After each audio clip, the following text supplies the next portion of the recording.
Kourtney Kardashian did. She's one of the stars of the popular reality show Keeping Up with the Kardashians, and she recently announced to the media that she was pregnant. What a surprise. She's single, and the father is the usual on-again, off-again boyfriend, so the tabloids covered Kourtney's condition with typical superficiality. What was left out of the coverage, though, is how the TV star came to reject abortion as an option. Many of Kourtney's friends were apparently advising her to get an abortion.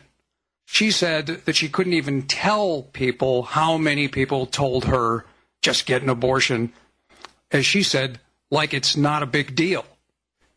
But after she read about the trauma that women who have had abortions often suffer, Kourtney's attitude toward the issue changed. After she looked online and read the information about the serious surgical procedure, she said she found herself sitting on her bed, hysterically crying over the stories of those who have had an abortion. The actress even spoke about a faith component to her decision. What she said was that she felt in her body that this was meant to be. Quote, God does things for a reason, she said. Kourtney's on record as not wanting abortion to be illegal, but she doesn't think the subject is talked through enough. And she came to understand that women sometimes terminate their pregnancies for self-serving reasons. For me, she said, all the reasons why I couldn't keep the baby were so selfish. She noted that she supports herself and can afford to have a baby, and I guess we can look for Kourtney's reality show that's called Wonderful Life to get a new cast member around Christmas time when her new little one arrives. You know, it's one of the blessings of our digital times that moms-to-be and even would-be dads can use the internet to obtain some clarity. Assistance in making informed decisions is just a click away. I see what you mean. And life issues are in the news a lot these days, Michael. The issue of the dignity and importance of life is part of what is fueling opposition to Obama's health takeover. I mean, despite denials by members of Congress and the White House, so-called health care reform would impose the largest expansion of government-backed abortion, meaning taxpayers footing the bill to terminate pregnancy.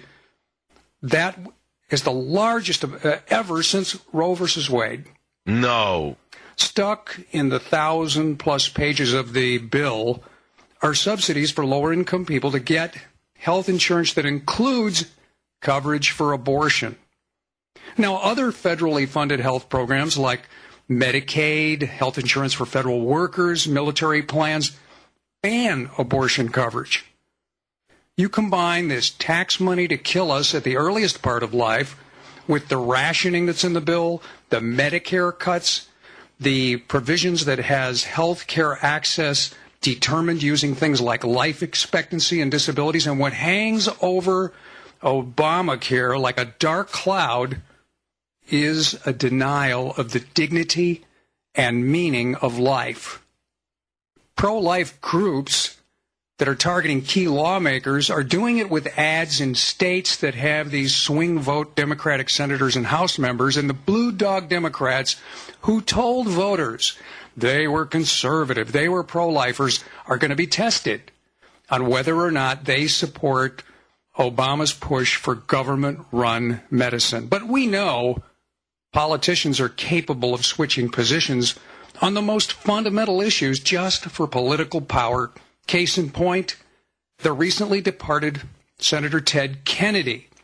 In 1971, in a letter to constituents, Kennedy wrote these words, quote, "The legalization of abortion on demand is not in accordance with the value which our civilization places on human life." He also added this language, "Wanted or unwanted, I believe that human life, even at its earliest stages, has rights which must be recognized." But after the 1973 Roe versus Wade decision, Kennedy switched. He flip-flopped. True. Despite the fact that this violated the tenets of his Catholic Christian faith.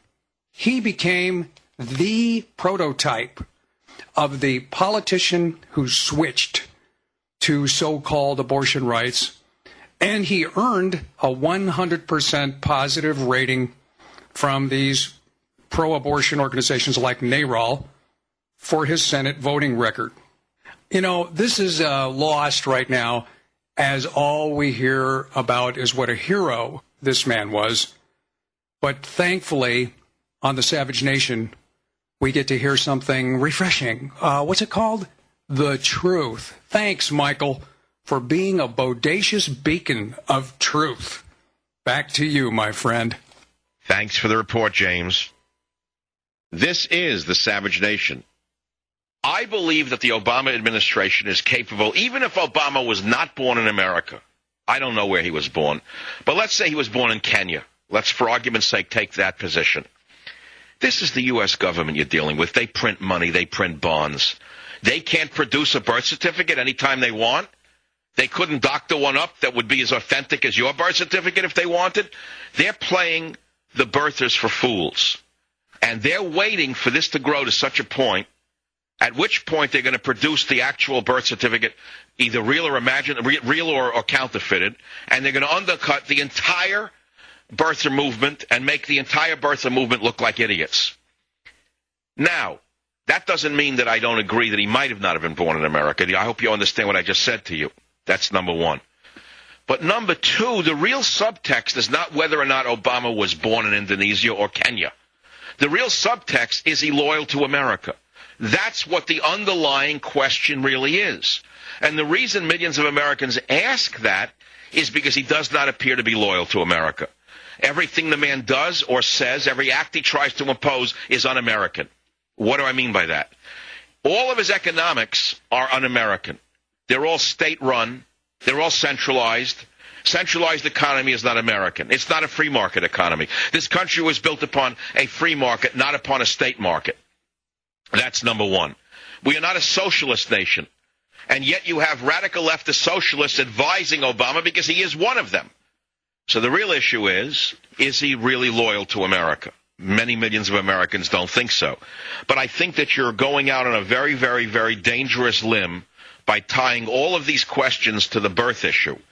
Because at the right time, the Chicagoans are going to produce a birth certificate that you're asking for.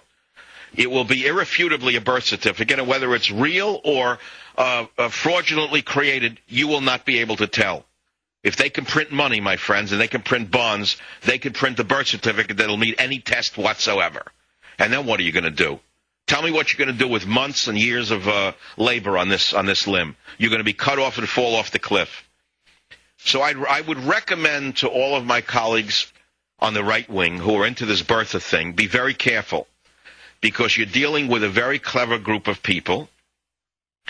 And the real issue is Obama loyal to America? I think by his actions, you can ask that question and reasonably conclude no. His trips to Europe, where he apologizes for America, everywhere he went, he got on his hands and knees and apologized for America.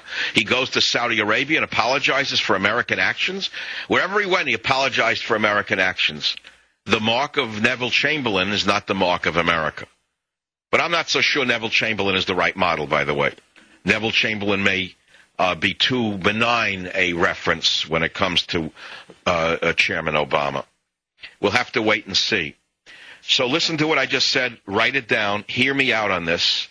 And don't misinterpret or misquote me. I said it exactly the way I think it. This is Dr. Dissident Michael Savage, back in a moment. Savage. Your money, your life. How to make sense of it all. I'm Rob Black. Join me weekday mornings at 10 on Talk 910 KNEW.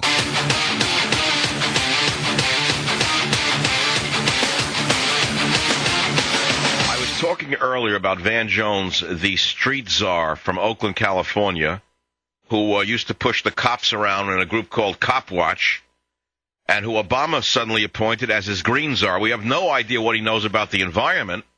But you have to listen to Van Jones's words again. Hear how he tries to push the global warming lie.